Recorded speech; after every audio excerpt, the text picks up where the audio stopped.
todos. Bom dia a todos, graça e paz em Cristo. Você já cumprimentou a pessoa que está ao seu lado, atrás ou à frente? Faça isso.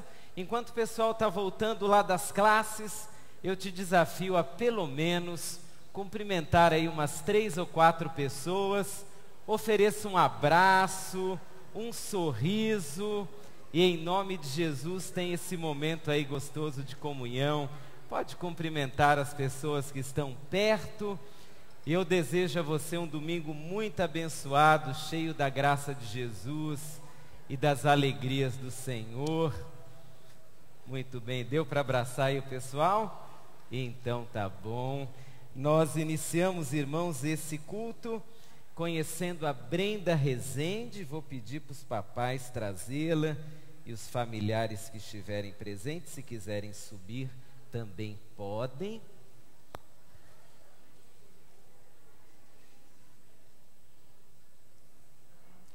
Vamos conhecer nessa manhã a dona Brenda.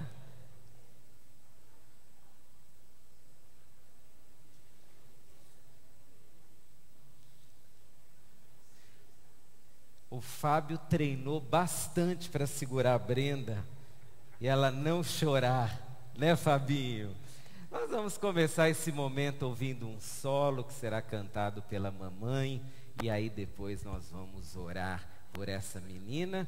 E enquanto isso, o Fabinho segura aí a dona Brenda. Vamos louvar a Deus.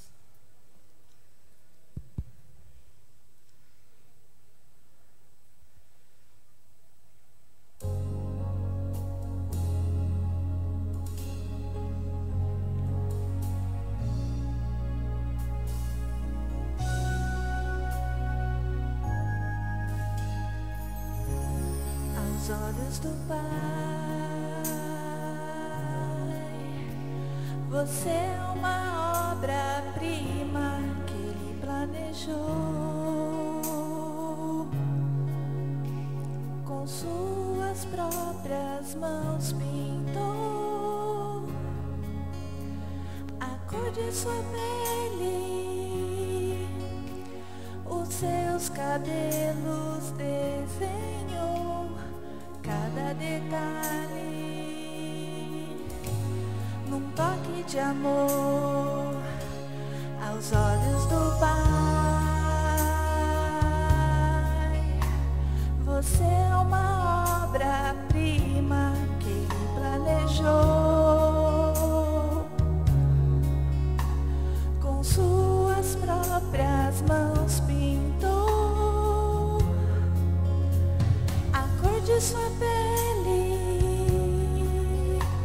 os seus cabelos desenhou cada detalhe, num toque de amor.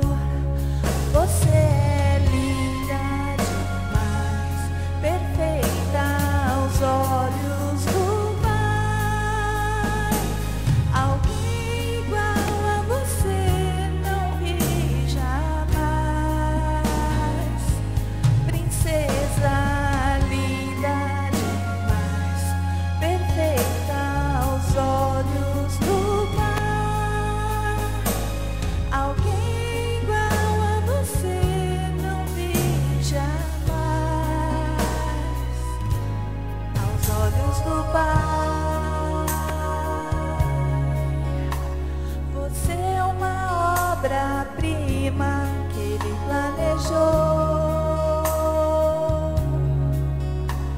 Com suas próprias mãos pintou a cor de sua pele, os seus cabelos desenhou cada detalhe, num toque de amor.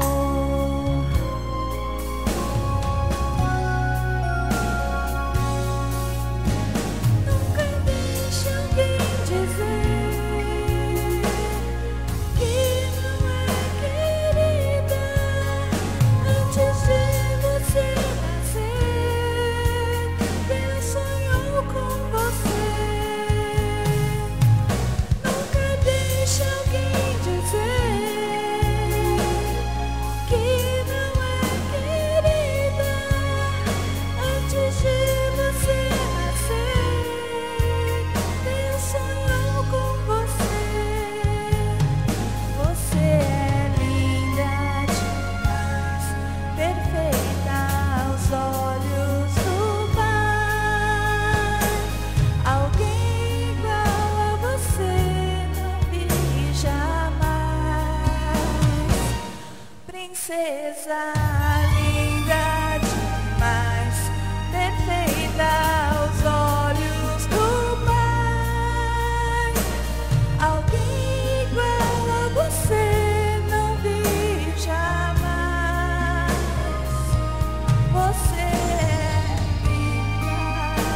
aos olhos do Pai. Alguém igual a você não vi jamais, princesa. Aos olhos.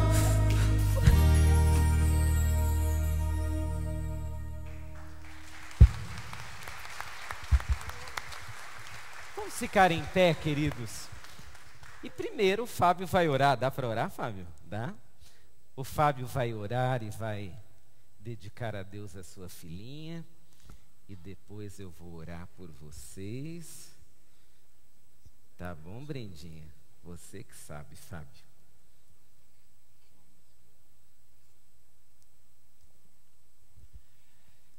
Senhor nosso Deus, nós te agradecemos, ó Pai, por essa manhã tão especial,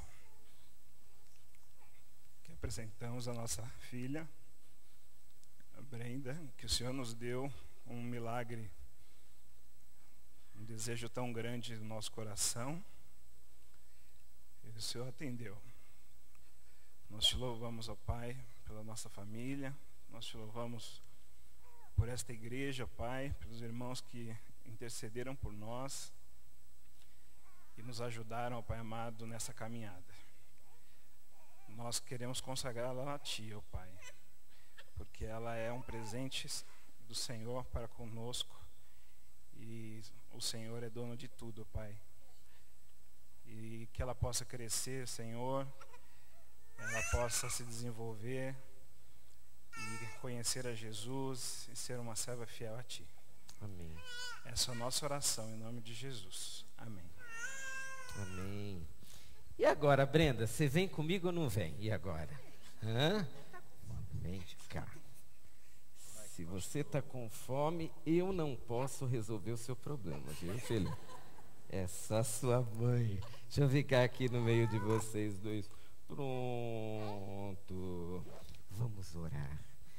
Senhor nosso Deus, nós reconhecemos mais uma vez o Teu poder criador através do nascimento da Brenda.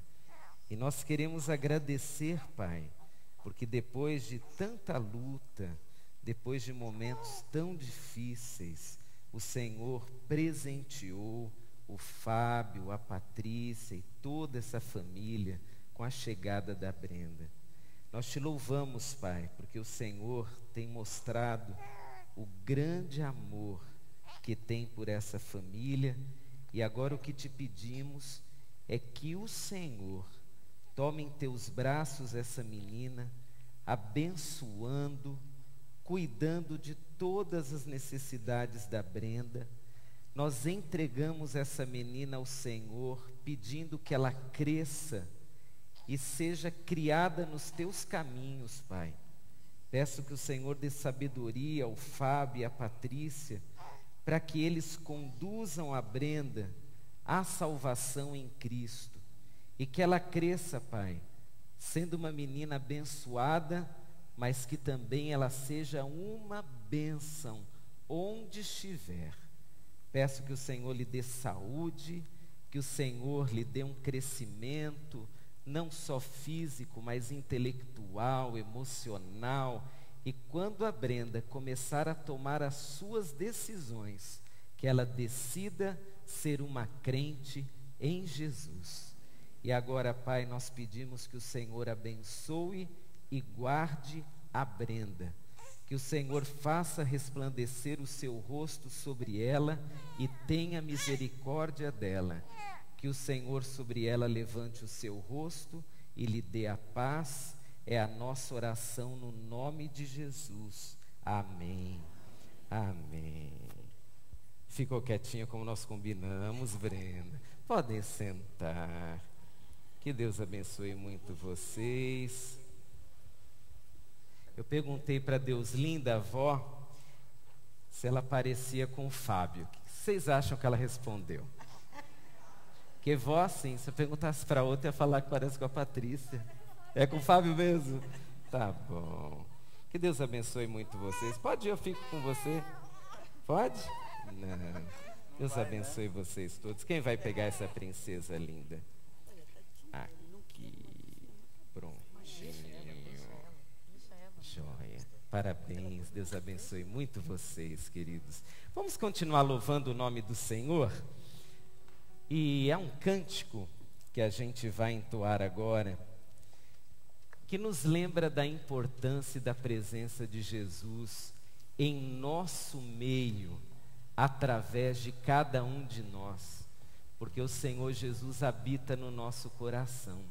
Então, enquanto estivermos louvando ao Senhor, eu gostaria que você se lembrasse de que em você Jesus Cristo habita, e onde Jesus está, a paz, a graça e as bênçãos são uma realidade. Vamos louvar o nome do Senhor. Bom, eu sei que vocês acabaram de sentar, mas vamos ficar em pé e vamos cantar louvores ao nosso Deus.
Logo no início do culto, falarmos que nós estamos aqui justamente para adorar aquele que não permitiu que existisse separação entre nós.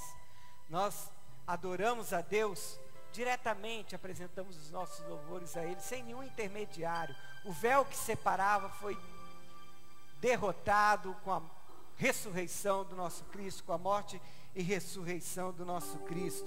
Por isso que nós podemos dizer para Ele, com toda a confiança, que Ele é nosso refúgio e fortaleza, auxílio sempre presente nas nossas questões de adversidade. Vamos ler juntos esse Salmo 46, versículos 1 e o versículo 11. Vamos juntos? Deus é o nosso refúgio e a nossa fortaleza, auxílio sempre presente na adversidade. O Senhor dos exércitos está conosco. O Deus de Jacó é a nossa torre segura. Esse é o nosso Senhor que está presente conosco. Por isso não precisamos temer mal algum.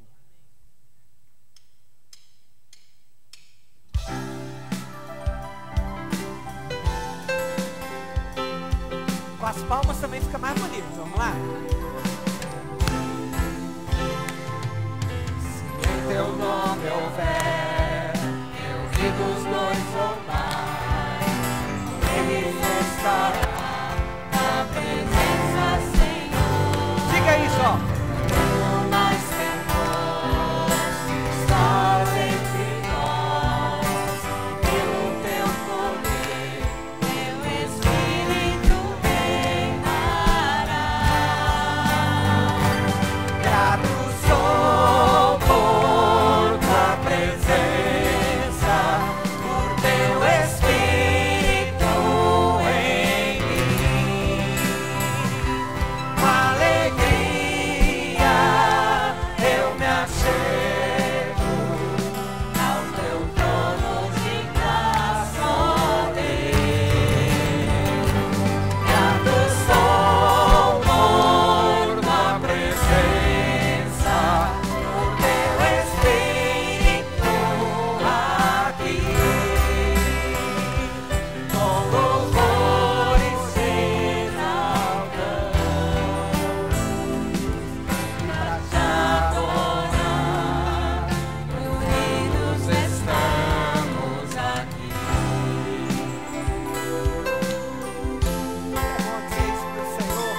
Diga, nessa manhã, você está aqui para adorar o seu Deus. Não deixe isso em dúvida. Se em teu nome houver reunidos dois ou mais, neles estará tua presença, Senhor. Isso é promessa do Senhor. Não temos mais temor, estás entre nós, pelo teu poder, teu Espírito reinará. Grato sou por tua presença, por teu Espírito em mim. Com alegria eu me achego ao teu trono de graça, ó Deus. Grato sou por tua presença, por teu Espírito aqui. Com louvores exaltamos e pra te adorar, unidos estamos aqui.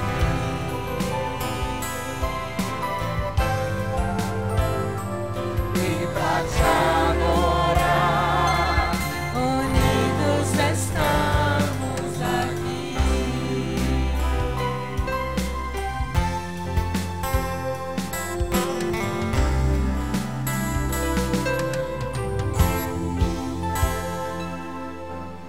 Muito bom nos alegrarmos com a presença de Jesus aqui entre nós, justamente porque ela não é teórica, ela é real.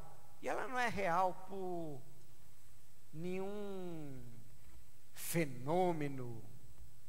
O grande fenômeno da presença de Deus aqui presente é porque Ele habita em nós.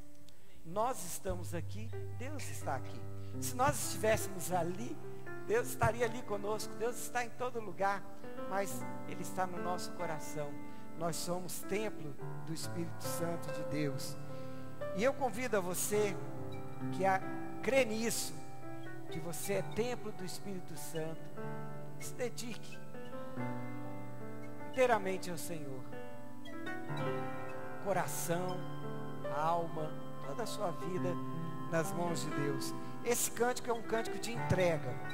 E eu convido você a cantar comigo nessa manhã. Toma o meu coração, Senhor. Este é o meu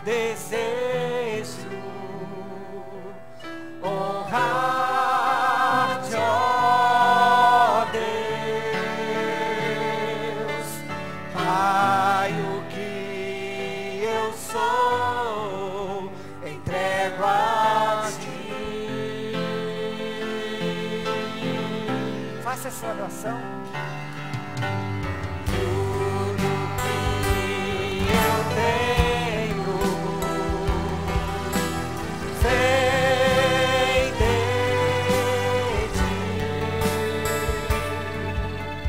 Tudo que eu preciso está em ti.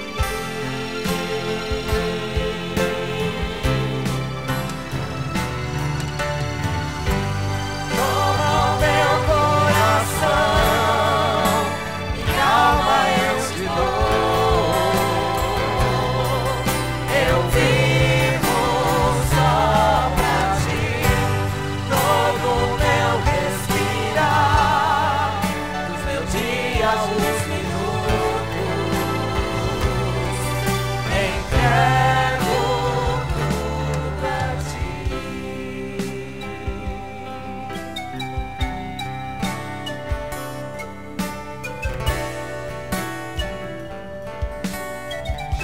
Os homens, vamos comigo? Este é o meu desejo, honrar-te, ó Deus. Pai, o que eu sou, entrego a ti. As vozes femininas. Tudo que tenho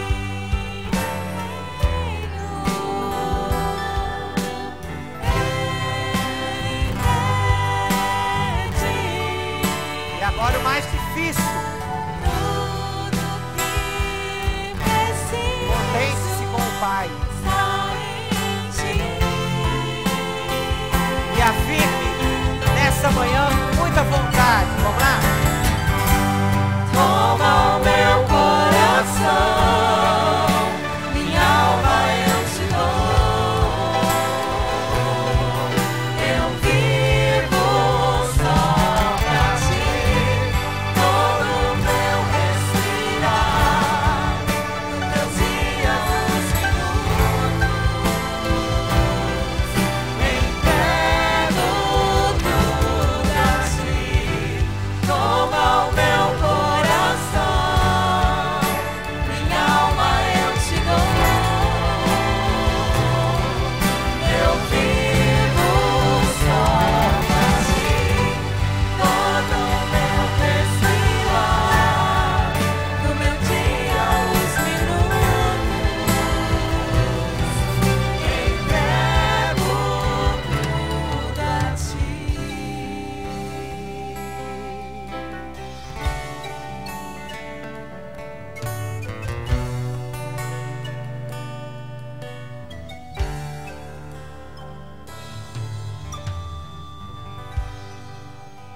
Amém, Senhor. Essa é a minha oração. Queiram assentar-se? Essa é a nossa oração que fazemos de consagração ao Pai. E quando nós consagramos a nossa vida a Deus, nós fazemos isso com muita alegria, porque não é um peso, não é um fardo, é um prazer, é uma alegria desfrutar da bênção de servir a Deus.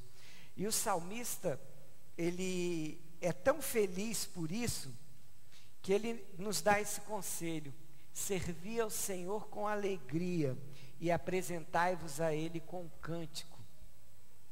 Parece uma força contrária, né? Uma antinomia. Você servir com alegria, e quando você se apresentar para servir, se apresente com cântico, com alegria, com louvores, com ações de graça. É assim que o nosso Deus nos convida a servirmos. E nós vamos agora, nesse momento, consagrar os nossos dízimos e as nossas ofertas. Mas eu quero esclarecer para você uma coisa: o crente, o membro desta igreja, faz isso com muita alegria, com muito prazer. Você que nos visita, não se sinta constrangido a isso. Nós fazemos, entregamos os nossos dízimos e ofertas, porque nós cremos, como nós acabamos de cantar, que Deus é quem nos dá todas as coisas. E o que nós temos nele é suficiente. O que nós temos em Deus é tudo que nós precisamos. Então nós consagramos os nossos dízimos e ofertas com muita alegria, com muito prazer. Você que nos visita, sinta-se à vontade quanto a isso. Não se sinta constrangido em ofertar. Nós, membros dessa igreja, vamos ofertar. Mas lembra daquele compromisso que o pastor nos desafiou? Não é agora ainda. Aquela fichinha que você tem, que você pegou domingo passado, pela qual você orou durante toda essa semana, assumindo o compromisso. Mais tarde, na hora que for solicitado, o pastor vai deixar bem claro que é a hora da gente consagrar essa fichinha, esse propósito. Agora é a hora dos dízimos e das ofertas. E convido vocês a lerem comigo esse trecho do Salmo 100, versículo 2. É tão bonito ver uma igreja afirmando isso. E eu convido você a fazer essa afirmação comigo. Servir ao Senhor com alegria e apresentai-vos a Ele com cântico. Vamos falar juntos? Servir ao Senhor com alegria e apresentai-vos a Ele com cântico. Apresentemos a Deus a nossa oferta.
Agradeça a Deus, Larissa, pelos dízimos e ofertas aqui depositados. Deus, muito obrigada, Senhor, por essa manhã, Pai. Obrigada porque estamos aqui, Senhor, e o Senhor está no nosso meio, Deus. Muito obrigado, Pai, pela salvação que temos em Ti, Senhor. E por esses louvores que acabamos de cantar, Pai. Que sejam realmente verdades em nossas vidas, Senhor Deus. Que nossas vidas possam estar a cada dia mais entregues, Senhor, diante de Ti, Senhor. E que a gente possa realmente confiar no Senhor, Pai, na Sua palavra. Muito obrigada, Pai, por esses dízimos e ofertas que foram entregues, Senhor. Que o Senhor abençoe cada um, Senhor, e também abençoe a administração desses dízimos e ofertas, Senhor. Seja conosco no decorrer desse culto que estamos te prestando, Pai. Que teu Espírito Santo tenha liberdade no nosso meio para continuar falando. É a nossa oração, em nome de Jesus. Amém.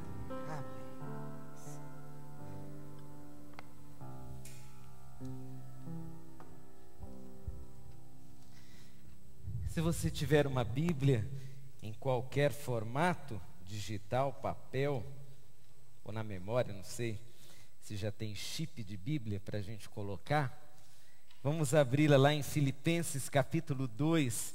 E hoje pela manhã nós continuamos a série Sem Reservas e nós falaremos sobre sem reservas para nos dedicarmos mais.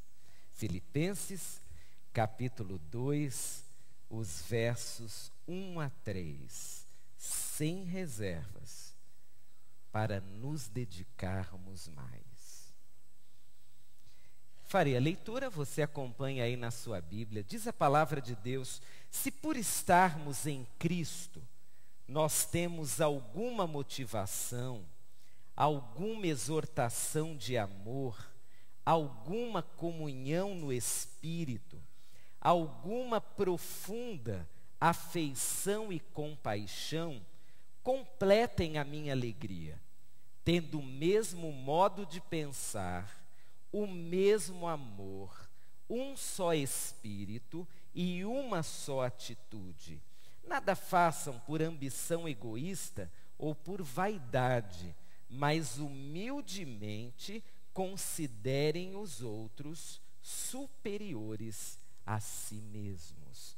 Guarde esse trecho da palavra de Deus. Dedicar-se. Você se julga um trabalhador dedicado?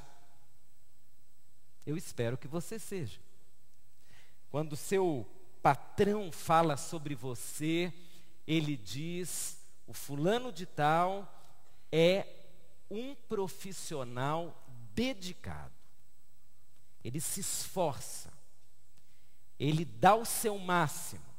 Então, porque ele é dedicado, eu tenho que escolher alguém para ocupar uma posição ali de confiança. Eu escolherei essa pessoa, porque ela é dedicada. Você se acha um cônjuge dedicado? E agora, hein? Esposo, seu cônjuge, seu marido é dedicado? Marido, a sua esposa é dedicada? O que seria uma dedicação conjugal? Seria um esforço de participar da vida do outro? Seria um investimento na vida do outro? Seria servir o outro? Você, jovem, você é um estudante dedicado? Como são as suas notas? E agora? Mínimo é 7. Se você só tira 7, será que você é um estudante dedicado? Quando nós pensamos em dedicação, nós pensamos em alguém que se esforça. Nós pensamos em alguém que dá o seu máximo, em alguém que vai além do que lhe é exigido. Dedicação tem a ver com trabalho, dedicação tem a ver com investimento, dedicação tem a ver com alguém que vai um pouquinho além do que se espera e que deixa claro, seja a um professor, a um patrão, a esposa, a um filho, a um amigo, que ele está envolvido diretamente com a causa, com a pessoa. E hoje pela manhã nós vamos olhar para esse texto e vamos nos perguntar como nós podemos ser mais dedicados a Deus. Porque, queridos, há uma série de pessoas estudando sobre o comportamento dos cristãos nesse mundo pós-moderno, e uma constatação triste, mas bem genuína, verdadeira, é a de que os cristãos não são mais tão dedicados. Há pouco tempo a revista americana Christianity Today, que trouxe uma pesquisa feita por Instituto George Barna, ela trouxe números assustadores. Mais de 50% dos cristãos da América do Norte dizem que não são dedicados, que não se esforçam pela obra. E eu gostaria de saber aqui no Brasil, se fosse feita uma pesquisa assim, qual seria o percentual levantado? Quantos cristãos são dedicados? Quantos cristãos se esforçam por Deus? Quantos cristãos vão além do que lhe é exigido? Nessa mesma pesquisa, foram levantadas as 3 áreas mais difíceis e nas quais os cristãos menos se dedicam. A primeira, ética e moral. Pelo menos na América do Norte, mas eu acho que isso é no mundo inteiro, os cristãos têm deixado muito a desejar no seu comportamento ético e moral. Segunda área, financeira. Os cristãos também têm deixado de lado um compromisso financeiro com a obra. E terceira área, a devoção pessoal. Os cristãos querem participar de grandes concentrações de culto, mas quando estão sozinhos, eles não se dedicam a Deus. Vamos olhar para o texto e nós vamos encontrar o apóstolo Paulo falando à igreja de Filipos. De todas as igrejas do Novo Testamento, a igreja de Filipos, por certo, foi a mais dedicada. Foi aquela em que os cristãos mais se esforçaram. Por quê? Porque é aquela que recebeu mais votos de gratidão de Paulo. Paulo era muito feliz lá com a igreja de Filipos. Paulo reconhece que aqueles irmãos se esforçaram muito, aqueles irmãos se dedicaram muito. E Paulo agora vai nos falar qual é o motivo pelo qual aqueles irmãos eram tão dedicados. E a primeira coisa que Paulo diz na expressão que vem em primeiro lugar lá na frase lida, é que aqueles cristãos estavam em Cristo. Você leu comigo? Veja o que diz. Se por estarmos em Cristo. No capítulo 1, Paulo já disse que aqueles irmãos eram servos de Deus, eram amados de Deus. E agora Paulo diz que se nós estamos em Cristo, acontecerão uma série de coisas. Se por estarmos em Cristo, é o que Paulo diz. Em algumas versões, talvez na sua versão da Bíblia, aparece a expressão, em vez de se por estarmos em Cristo, se há algum conforto em Cristo. É isso que está na sua Bíblia? Por que essa diferença? Porque apareceu aí uma palavra difícil de traduzir, paracleses. Paracleses é uma palavra grega que significa tanto consolar, como também estar ao lado. Dessa palavra vem uma outra palavra, paráclito. Paráclito aparece lá no Novo Testamento, no Evangelho de João, no capítulo 14 e no capítulo 16, quando Jesus fala do Espírito Santo. E ele diz que o Espírito Santo é o nosso paráclito. Paráclito significa que o Espírito Santo está ao nosso lado. Ele é nosso companheiro. Ele é nosso motivador. Ele é nosso consolador. Então Paulo está nos dizendo, através desse texto, que para nos dedicarmos mais, nós precisamos estar dentro dessa esfera de não apenas consolação, mas de motivação em Cristo Jesus. A ideia é que Jesus está conosco. E porque Jesus está conosco, nós fazemos uma série de coisas. Nós nos comportamos de uma maneira diferente. Nós sentimos uma série de coisas diferentes. Irmãos, eu ouso dizer que há cristãos que estão tão longe de Jesus, que eles não sentem mais nada em relação a Jesus, ou em relação à igreja de Jesus. Paulo começa dizendo, se por estarmos em Cristo, se Jesus está conosco, se nós experimentamos essa convivência com Jesus, o cristianismo, diferente de todas as outras religiões, ele depende de uma pessoa, que é Jesus. Se você está longe de Jesus, você nunca se dedicará a Jesus. Se você está longe de Jesus, primeiro, você não terá nem interesse pelas coisas de Jesus. Se nós estamos em Jesus, então nós teremos condição de nos envolver com as coisas de Jesus. É interessante como, com o tempo, a gente foi mudando conceitos da palavra de Deus. Um dos conceitos é um conceito de ser povo de Deus. A Bíblia diz que nós somos povo de Deus. A palavra povo, até o século XVIII, ela tinha uma conotação. Porque povo vem do latim, populus, que significa pessoas que têm uma ligação. Povo não era apenas aquele grupo de pessoas que vivia no mesmo lugar. Povo era aquele grupo de pessoas formado por laços de família. Assim nasceram os povos, de famílias que foram se multiplicando. Mas a partir do século XVIII veio uma outra ideia sobre povo. A ideia política e sociológica de que se você colocar algumas pessoas juntas no mesmo espaço, elas serão um povo. E é assim hoje que se entende a ideia povo. Nós somos povo de Deus não por estarmos aqui debaixo do mesmo teto. Isso não nos faz povo de Deus. Aliás, eu tenho a impressão que estarmos aqui debaixo do mesmo teto muitas vezes não significa muitas coisas.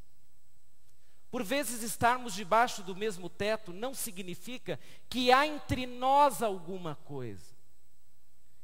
Essa cola que nos une é Cristo.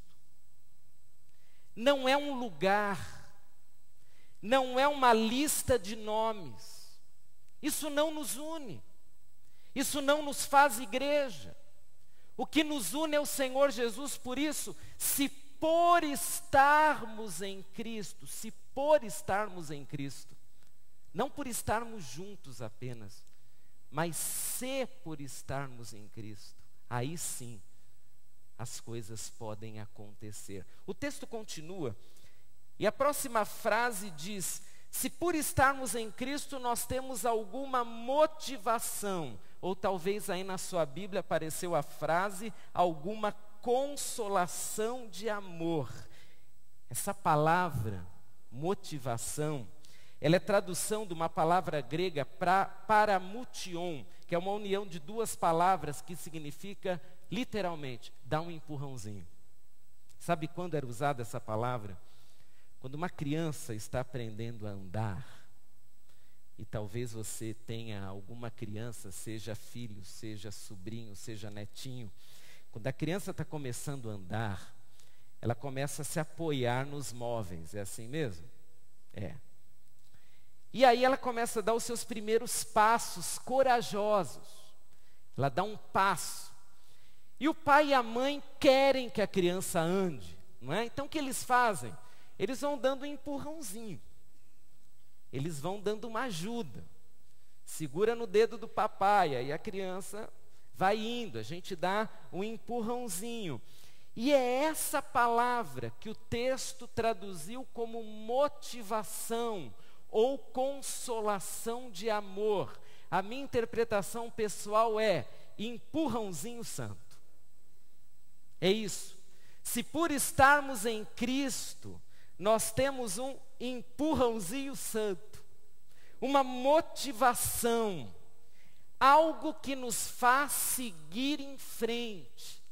É como se a palavra de Deus estivesse nos dizendo basicamente o seguinte: que nós, Igreja de Jesus, para cumprirmos a nossa missão, para nos dedicarmos mais, nós precisamos de um empurrãozinho santo de Jesus.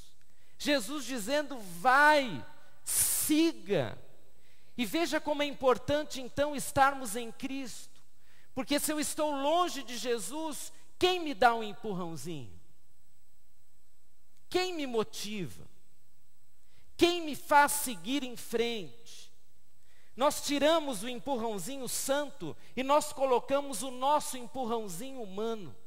E nós começamos a criar mecanismos humanos para as pessoas amarem a Deus. Como alguém amará a Deus com o meu empurrão? Ele precisa do empurrão de Jesus.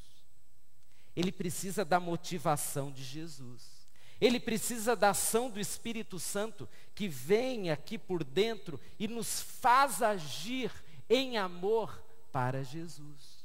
Então, se por estarmos em Cristo, nós temos um empurrãozinho santo, nós temos uma motivação, nós temos uma consolação de amor, então você começa a se dedicar na obra de Deus, porque Jesus está empurrando você. Vai, faça, se dedique, invista, vamos um pouquinho à frente. Esse instrumento motivacional que o Senhor Jesus faz, é um instrumento que o inimigo de nossas almas também faz. O inimigo tem uma motivação fora do comum, é incrível. Enquanto alguns não são empurrados pelo Senhor Jesus, porque de fato não estão em Cristo, eles acabam sendo empurrados pelo inimigo. Eles não percebem, eles nem imaginam que quem o está empurrando é aquele que odeia o Filho de Deus. Ele empurra. Ele empurra um jovem, ele empurra um senhor idoso, ele empurra uma criança quando está começando a fazer as suas decisões. E então, em vez de se dedicar a Deus, a pessoa começa a se dedicar a qualquer obra, a qualquer iniciativa. A pessoa começa a investir tudo que ela tem para si mesma, porque lhe falta uma motivação, mas o inimigo motiva. E na motivação espiritual do inimigo, pessoas vão colocando todo o seu dinheiro, todo o seu talento, todo o seu tempo naquilo que não tem nada a ver com Deus. E elas nem percebem que estão sendo motivadas. Então, se para adorar a Deus ou para orar, elas precisam fazer um esforço enorme, não precisam fazer esforço algum para participar, quem sabe, de uma balada, para fazer alguma coisa que não tem nada a ver com o reino e que às vezes custa caro. É interessante, irmãos, como para uma pessoa dar uma oferta a Deus, você precisa motivá-la muito, mas para ela investir um grande dinheiro numa coisa passageira, é muito rápido. Ela faz tranquila, porque na realidade ela está sendo motivada espiritualmente, não percebe. Então, numa noite, uma pessoa é capaz de investir mais dinheiro do que ela investiu o mês todo na obra de Deus. Sim, numa noite. Numa noite ela investiu mais para um show que ela queria do que ela investiu o mês inteiro para ver alguém sendo salvo por Jesus do outro lado do mundo através do investimento missionário. E essa pessoa diz, valeu a pena investir esse dinheiro, afinal de contas é o fulano de tal que veio cantar e eu preciso ouvir. É uma motivação que você nem percebeu, mas que está acontecendo. O texto continua e diz que, na próxima frase, se estamos em Cristo, nós temos alguma motivação, alguma comunhão no Espírito. Comunhão aqui é aquela palavra linda, koinonia, uma amizade, mas não é uma amizade humana, é uma amizade espiritual, é uma ligação afetuosa, não na carne, mas no espírito, se há alguma comunhão no espírito. Então nós estamos em Cristo, e por estarmos em Cristo, há um movimento espiritual que nos une. Esse estar em Cristo Jesus nos faz termos uma ajuda, uma motivação, um empurrãozinho santo. E esse empurrãozinho gera uma comunhão no Espírito.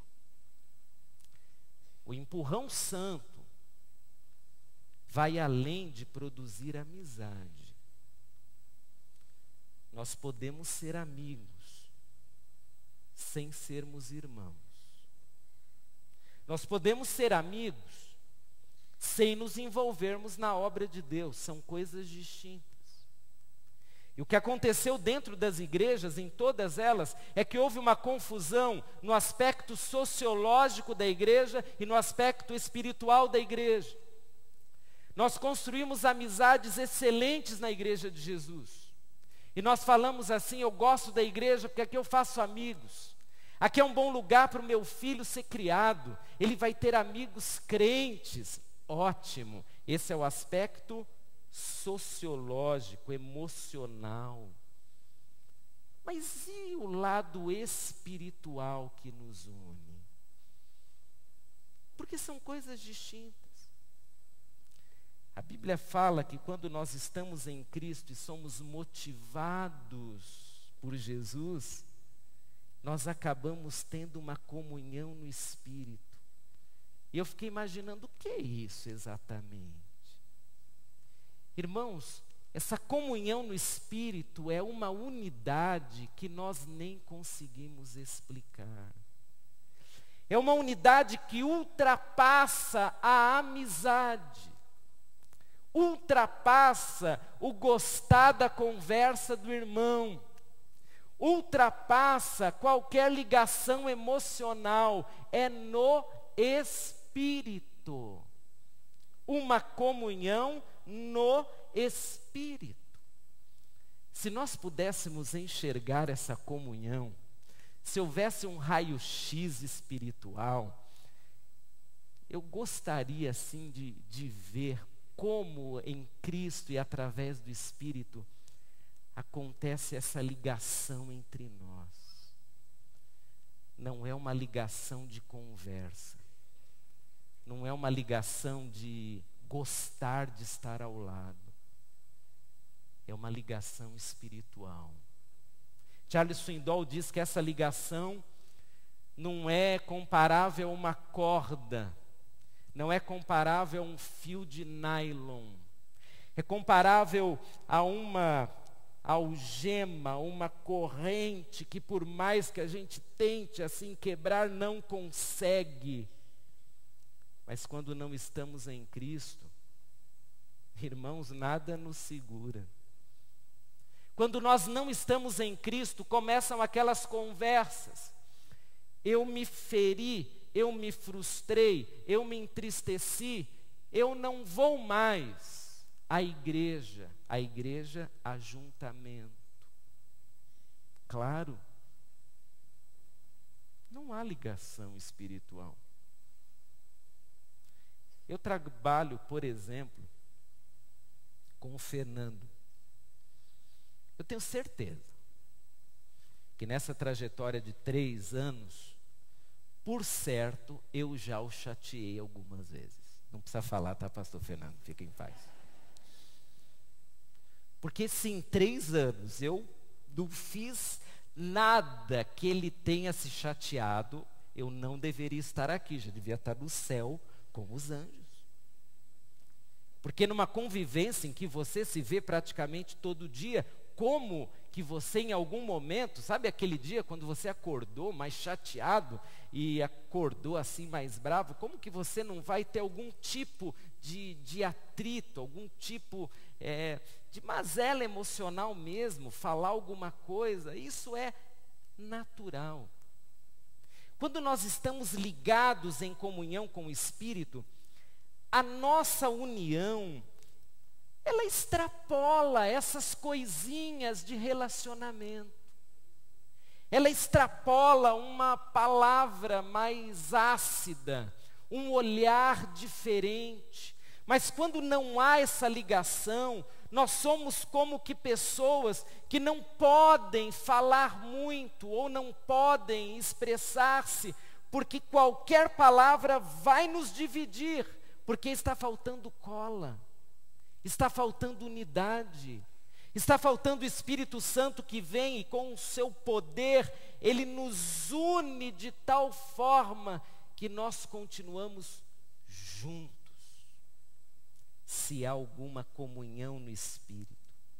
E agora o apóstolo Paulo diz como que é essa comunhão na prática. Essa comunhão, segundo ele, pode ser compreendida como uma profunda afeição e compaixão. E talvez na sua versão esteja a frase, alguns entranháveis afetos e compaixões. O que é isso?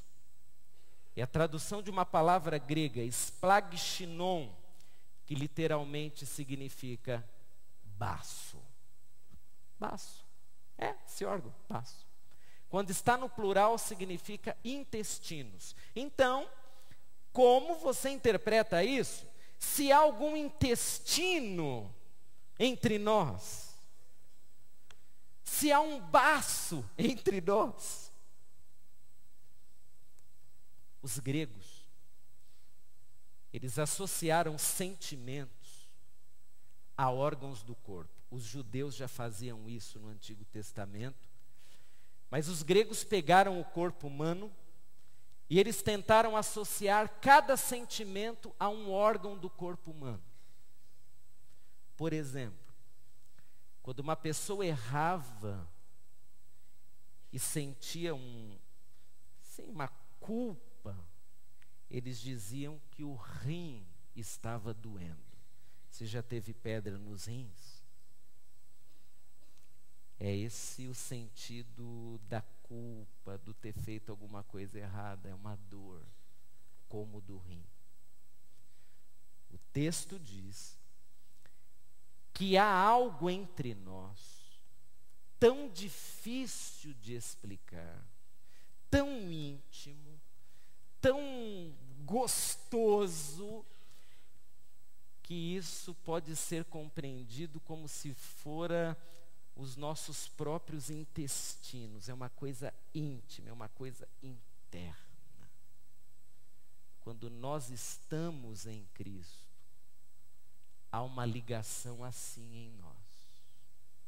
Inexplicável, inexplicável. Essa ligação que nos une, muito mais do que uma amizade pode unir.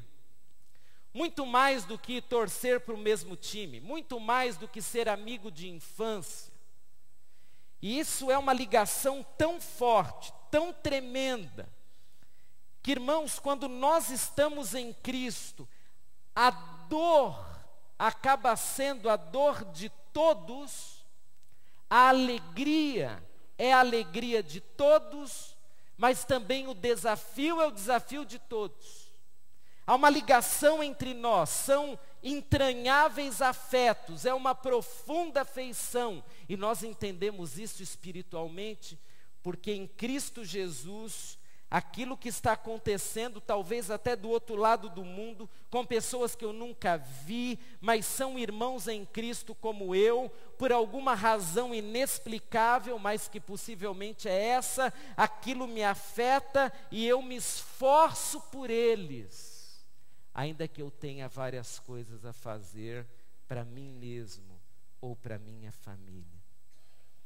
Se por estarmos em Cristo, nós temos entranháveis afetos e compaixões, ou profunda afeição.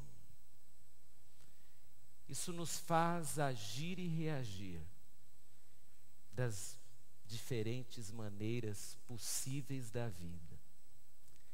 Porque há entre nós esses entranháveis afetos, ou se deveria haver em nós esses entranháveis afetos, Nós criamos um relacionamento diferenciado. Ou pelo menos deveríamos ter um relacionamento diferenciado. Porque há algo entre nós. Algo que nos faz, em alguns momentos, simplesmente nos calarmos. Ou abrirmos mão de nossos direitos. Ou orarmos por alguém. Ou ajudarmos o outro de uma forma assim corajosa, porque há entranháveis afetos. Veja, não é amizade, são ligações espirituais. E quando nós temos essa ligação espiritual, toda a motivação humana e carnal, ela perde o sentido. Ela perde. Você não precisa fazer uma motivação carnal para gerar algo espiritual. Isso não existe. Você não precisa fazer um malabarismo emocional para gerar algo espiritual. Isso não existe. O que existe é alguém que está em Cristo. Então, alguém que está em Cristo, ele vai sendo empurrado por Cristo. O Espírito Santo une essa pessoa a outras pessoas e essas pessoas começam a sentir as mesmas coisas. Elas se dedicam por isso, porque sentem as mesmas coisas. E o texto encerra dizendo, no verso 2, que eu usarei para encerrar: completem a minha alegria, completem a minha alegria. A igreja de Filipos era uma excelente igreja, mas estava faltando ainda alguma coisinha. Por isso que Paulo diz, complete a minha alegria. Eu estou feliz, mas falta alguma coisa. E o que falta? Tende o mesmo modo de pensar, o mesmo amor, um só espírito e uma só atitude. Pensar, amar, espírito, atitude. É o ser completo.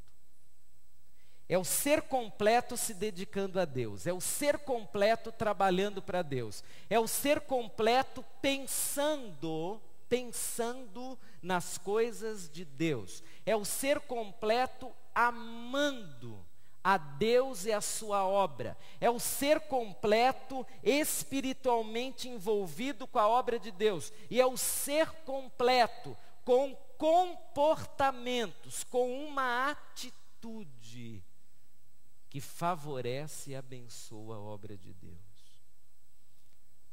Ninguém se dedica sem esses valores. Ninguém. Por isso, hoje pela manhã, qual é o desafio que a palavra de Deus nos traz? O desafio da unidade espiritual. Porque nela nós seremos mais dedicados.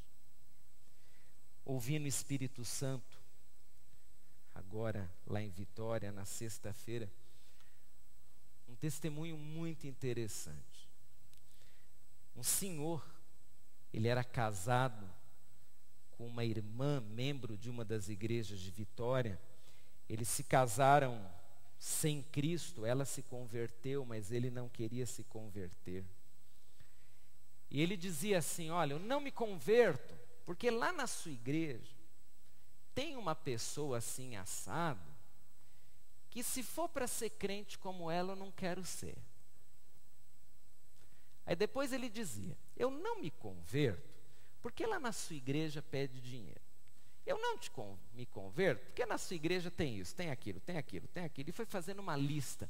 E ela um dia ficou muito nervosa e falou assim para ele, falei, é o seguinte, eu a partir de hoje não espero mais que você se converta. Eu cheguei assim no meu limite. Então não estou contando mais com a sua conversão. E é interessante, aquele homem quando ouviu isso, ele ficou preocupado. Porque vai saber, praga de esposa, crente ainda, vai pegar. Foi o que ele pensou. Falou, será que eu não vou me converter mesmo? Porque lá no fundo, ele estava usando essas palavras assim, como uma escapatória, porque ele estava vendo a transformação da sua esposa. Ele estava vendo que Deus estava operando na sua esposa. Mas ele não queria se entregar. Então ele achava uma desculpa aqui, outra lá, outra lá. E aí a esposa diz, ó, não estou contando com a sua conversão. Muito bem. Poucos dias depois, aquele homem por conta própria, ele apareceu num pequeno grupo que a igreja faz, da qual a esposa já havia convidado muitas vezes ele para ir, mas ele não queria ir. Aí ele aparece lá uns 10 minutinhos depois que havia começado a reunião, e a esposa está lá. E ele chegou meio na carne, assim, meio bravo, e falou, é o seguinte, eu vim aqui porque vocês precisam conversar com a minha esposa, porque ela não acredita mais na minha conversão. Mas digam para ela que eu vou me converter, que eu ainda vou entregar meu coração para Jesus. E a conversa começou assim e acabou com aquele homem se rendendo a Jesus. Aí, depois de ouvir o testemunho, eu fiquei pensando exatamente nesse texto. Quando falta o principal, que é a motivação espiritual, nada adianta, irmãos. Nada adianta. Não adianta o discurso, não adianta o emocionalismo, não adianta o melhor programa, não adianta o maior esforço, se está faltando o principal. E o principal é espiritual, é estar em Jesus.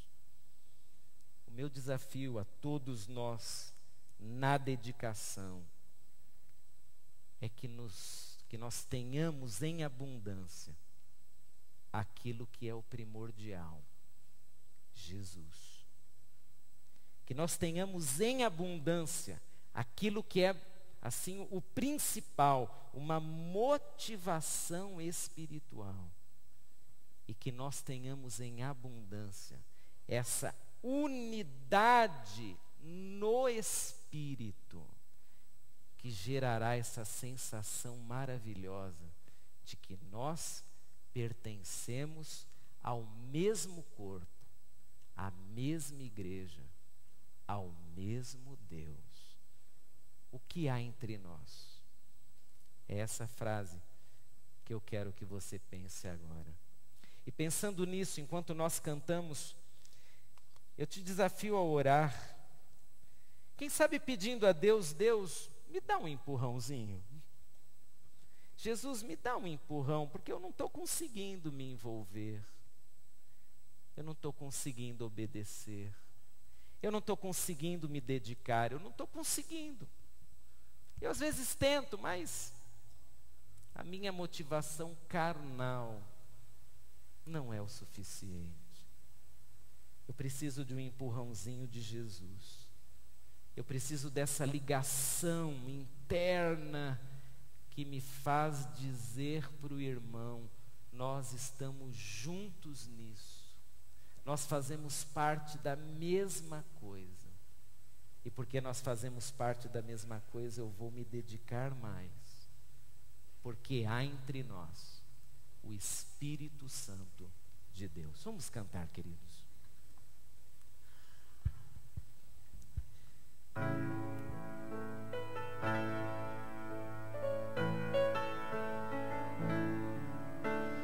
O Rei dos Reis consagro tudo o que sou.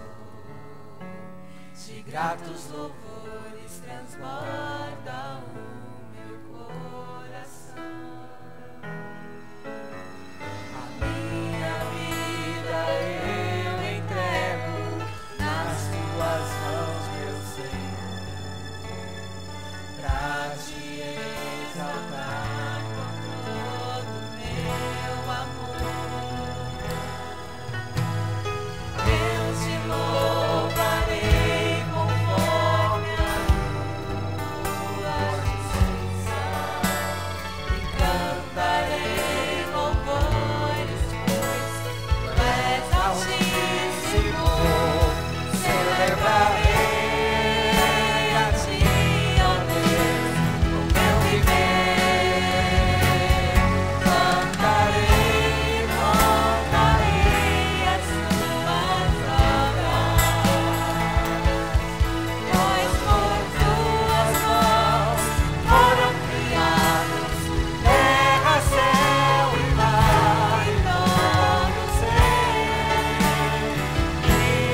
a ti, ó Deus, o meu viver.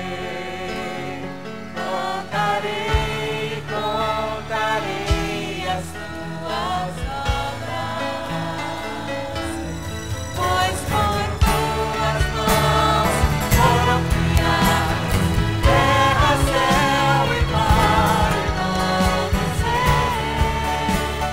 que neles há.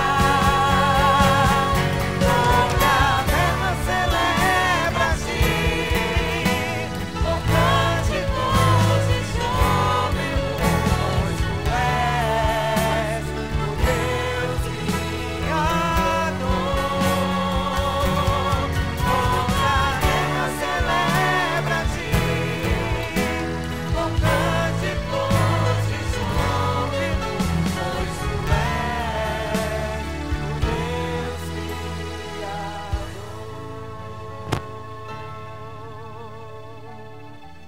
As vozes femininas.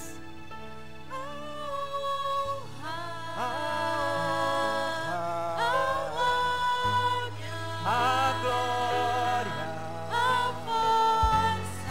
a força e o poder ao Rei Jesus e o louvor ao Rei Jesus. As vozes femininas.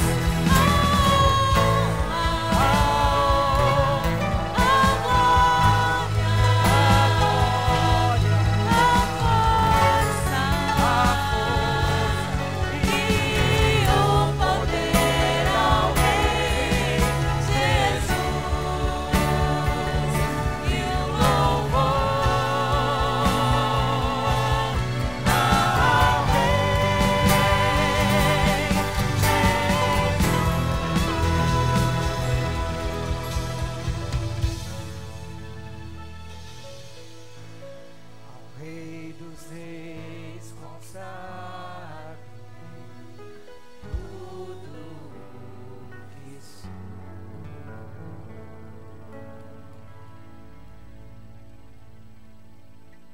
Amém. Quantos de vocês, durante essa semana, participaram da nossa...